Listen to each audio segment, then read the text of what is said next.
सिद्धार्थ, ये स्ट्रैटेजी पर ये नाराजगी क्या वाकई भारी पड़ती दिख रही है क्या? सीईसी की मीटिंग से ठीक पहले कोर कमेटी की मीटिंग में तय हो जाते नाम, सीईसी में फाइनलाइज हो जाते। मजबूरी में प्रधानमंत्री मोदी ये नाराज गुट से बातचीत के लिए न्योता दे रहे हैं, तो स्ट्रैटेजी पर ये नाराजगी वाकई भारी है क्या?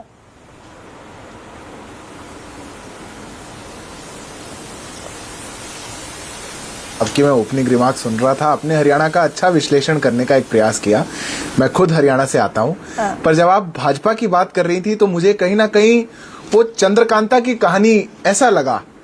आपने जिस शिद्दत के साथ बताया कि कोर कमेटी की मीटिंग में क्या हुआ, अंदर क्या हुआ, कौन भड़का, मुझे ऐसा लगा कि कहीं ऐसा तो नहीं आप भी वहां मौजूद थी। 15-16 आदमियों की मीटिंग, भारतीय जनता पार्टी की शीर्ष बैठक, भारतीय जनता पार्टी इतना अच्छा मंथन वहां पे कर रही है, कैंडिडेट्स को लेकर के कहीं कोई प्रकार की समस्या नहीं, पर कुछ सोशल मीडिया पर शायद जो नैरेटिव चल रहा है या चलाने का प्रयास किया जा रहा है, आप उसका शिकार हो गई है। मुझे इस बात को सुनकर के थोड़ा सा आश्चर्य सिद्धार्थ, इसलिए मैं अपनी स्थिति हालांकि इस बहस में मैं मुब्तला नहीं होना चाहती, क्योंकि मैं तो मुद्दे पर रहना चाहती हूँ, लेकिन ये बहुत सामान्य घटना नहीं है कि कोर कमेटी की बैठक जिसमें नड्डा साहब हो, जिसमें उसके पहले धर्मेंद्र प्रधान बैठक कर चुके हो सुबह सुबह, फिर नड्डा साहब के घर पर अमित शाह से लेकर मनोहर लाल खट्टर से लेकर नायब सिंह सैनी से लेकर सब मौजूद हो, और ठीक बाद में होनी हो सीसी की मीटिंग। लेकिन उसके पहले ये जो सारे नाराज धड़े हैं, ये जो चेहरे हैं, ये मोदी से मिलने व्यक्तिगत तौर पर आ रहे। कहाँ पर गए हैं गरिमा जी, मुझे जरा बताइए, कहाँ मुलाकात हो रही है? मीटिंग हो रही है कि नहीं, ये आप बता दीजिए। चलिए मैं बता देता हूं। हर प्रांत में जो हमारी सीईसी की बैठक होती है, उससे पहले हमारे कुछ शीर्ष नेताओं के साथ जो प्रदेश की चुनाव समिति या प्रदेश के जो वरिष्ठ नेता होते हैं, उनके साथ बैठकों का एक श्रृंखला रहती है। भारतीय जनता पार्टी अकेली वो पार्टी है देश भर में जो अंतिम पंक्ति में खड़े हुए कार्यकर्ता को भी चुनाव लड़ाने का, मुख्यमंत्री बनाने का, शीर्ष पदों पर पहुंचाने का मादा रखती है। ऐसा ही एक विश्लेषण, ऐसा ही एक एनालिसिस, ऐसा ही एक सर्वे हरियाणा में भी सब सीटों पर किया गया। नए नए कैंडिडेट्स, जो लोग इच्छुक थे, जो लोग चुनाव लड़ना चाहते हैं, जो हमारे सीनियर लीडर्स हैं, जो लोग ग्राउंड के बहुत मजबूत नेता हैं, उन सबका विश्लेषण करके जब सब वरिष्ठ नेता बैठ करके अच्छा एक मंथन करेंगे, तब जाकर के हम लोग सीटें ले पाएंगे। अब ये हो सकता है मीडिया के लिए एक बहुत बड़ी स्टोरी हो, आज सुबह क्यों मीटिंग हुई, 3 मीटिंग क्यों हुई। भारतीय जनता पार्टी जो कैडर बेस्ड पार्टी होगी, जहां एक परिवार, एक कोठी, 10 जनपद से सीटें ना डिसाइड होती हो, उनको बैठ के करनी पड़ेंगी। ये गरिमा जी मजबूरी है हमारी, हम लोग जब तक चर्चा नहीं करेंगे तब तक कैसे तय कर पाएंगे। पर हो सकता है कुछ पार्टियां ऐसी हो और देश में बड़ी पार्टियां हो जहां पे शायद एक लिस्ट बनती हो, या फिर परिवार के कोई 2 सदस्य बैठ करके तय कर देते हो, या फिर हरियाणा हो तो बाप बेटा बैठ के तय कर देते हो। हमारे यहाँ ऐसा नहीं होता, हमारे यहाँ मंथन होता है और सबका विश्लेषण सिद्धार्थ किया जाता यादव, है। परिवार अगर इतनी बुरी चीज है तो कहिए कि किरण चौधरी की बेटी श्रुति चौधरी को टिकट फाइनलाइज नहीं होगा, कुलदीप बिश्नोई के बेटे भव्य बिश्नोई को टिकट नहीं मिलेगा, धर्मवीर सिंह के बेटे मोहित पंघाल को टिकट नहीं मिलेगा, कहिए फिर आज इस पैनल में, और राव इंद्रजीत की बेटी आरती राव को टिकट नहीं मिलेगा। ये परिवारवाद आप यहां से खत्म करेंगे। देखिए गरिमा जी, आश्चर्य की बात यह है कि परिवार आपको खराब लगा किरण चौधरी, श्रुति चौधरी पर, राव इंद्रजीत और उनकी बेटी पर, यहां खराब लगा, पर जो बाप बेटा पूरी हरियाणा की कांग्रेस को चलाने का काम कर रहे हैं, आपको वहां खराब नहीं लगा। जो माँ बेटे पूरी कांग्रेस को देश भर में चलाने का काम कर रहे हैं, वहां आपको खराब नहीं लगा। वहां पे वो बहुत अच्छा है। एक भूपेंद्र सिंह हुड्डा और एक दीपेंद्र हुड्डा पूरी हरियाणा की कांग्रेस को चलाते हैं, सारे निर्णय लेने का काम करते हैं, इतनी फुटअव्वल उनमें है। कुमारी शैलजा उनकी नेता बोलती रहती है कि बाप बेटा ही पूरी कांग्रेस को चलाएंगे क्या। वो परिवारवाद नहीं है, पर कुछ चुनाव लड़े तो वो जरूर परिवारवाद है, और उसको खत्म करने की जिम्मेवारी हमारे कंधों पर है। मैं गरिमा जी इस विश्लेषण को क्या समझू, आप मुझे बताइए। ना सिद्धार्थ जी, ये तो गोल पोस्ट चेंज करना हुआ भाई। महिमा सिंह बेटी है, उनके परिवारवाद को लेकर मैं सवाल उनसे पूछूंगी, लेकिन अपना परिवार आपने निशाना साधा ना। मैंने तो कोई बात परिवारवाद की अभी तक की नहीं थी। आपने कहा एक परिवार, एक दफ्तर से एक आदमी लिस्ट जारी कर देता है, तो बता दीजिए मुझे कि ये जो 4 नाम मैंने गिनाए, इनको टिकट देंगे आप? कुलदीप बिश्नोई के बेटे जो ऑलरेडी विधायक है, किसी और को लेकर आइए, नए चेहरे को लेकर आइए।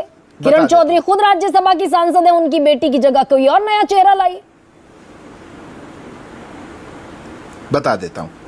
निश्चित तौर पे गरिमा जी, टिकट किसको मिलनी है नहीं मिलनी वो तो बैठक चल रही है, हमारी शीर्ष बैठक, हमारे शीर्ष नेता और हमारे पार्टी का पार्लियामेंट्री बोर्ड, इलेक्शन कमेटी, ये उसको तय करेगा। किसको मिलनी है वो सब आधार पर, और कार्यकर्ता कोई मिलेगी ये भी तय करेगा।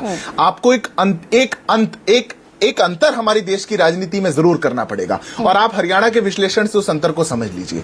देखिए, कोई भी पॉलिटिकल पार्टी या कोई भी पॉलिटिकल आइडियोलॉजी वो किसी परिवार का मोहताज नहीं होनी चाहिए। भारतीय जनता पार्टी नहीं है। अभी तो आप आरोप लगा रहे थे कि हम इतनी बैठक क्यों कर रहे हैं। अगर परिवार का हम मोहताज होते और परिवारों के हिसाब से भारतीय जनता पार्टी चलती तो इतनी बैठकें हम नहीं करते। बैठकें इसलिए करते हैं क्योंकि हम कैडर बेस्ड पार्टी हैं। पर अगर कोई सिद्धार्थ, मैं ये मान लेती हूँ, मैंने तो आपकी बात को बिल्कुल सर आंखों पर रखा।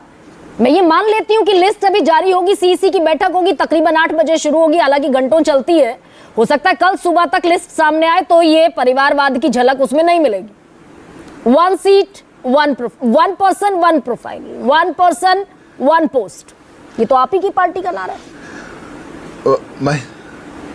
देखिए गरिमा जी, हमारी कोई भी लिस्ट आए, भारतीय जनता पार्टी की कोई भी लिस्ट आए, वो किसी परिवार ने बैठ करके तय नहीं करी होगी, मैं आपको गारंटी से बता सकता हूं। ये भारतीय जनता पार्टी है। या अंतिम पंक्ति में बैठे हुए मोहन यादव मुख्यमंत्री बन जाते हैं, या पुष्कर सिंह धामी जमीन से निकला हुआ कार्यकर्ता मुख्यमंत्री बन सकता है, या नरेंद्र मोदी ऐसे परिवार से आकर के देश के प्रधानमंत्री बन सकते हैं, क्योंकि हमारे यहां लिस्टें ये परिवार बैठ के तय नहीं कर सकते। आप हरियाणा क्यों जा रहे हैं? देश की कोई लिस्ट उठा लीजिएगा, पर उस लिस्ट को बैठ करके किसी दीपेंद्र हुड्डा, भूपेंद्र हुड्डा ने फाइनल नहीं किया होगा, और उसको लिस्ट को बैठ करके किसी सोनिया गांधी और राहुल गांधी ने फाइनल नहीं किया होगा। ये कार्डर बेस्ड पार्टी है। ये इतना अंतर तो आप भी जानती हैं। उस अंतर को बना रहे और उस अंतर की महत्वता है वो भी रहे। एक सेकंड सिद्धार्थ जी, बड़ा प्यारे हैं आप, बहुत वैसे बोले भी हैं। उस कार्डर बेस्ड पार्टी में 10 लोकसभा की जो सीटें थी उनमें से 6 बाहरियों को लाकर लड़ा दिया। आपके पास अपने कैंडिडेट नहीं थे हरियाणा में, 6 बाहरी थे। गरिमा जी, आप बाहरी किन किन को मानती हैं? जो 10 साल से पार्टी के अंदर हैं वो भी बाहरी हैं, या जो नए लोग पार्टी में आते हैं वो बाहरी हैं? किरण चौधरी तो अभी आई 9 जून को, राज्यसभा का टिकट पकड़ा दिया आपने।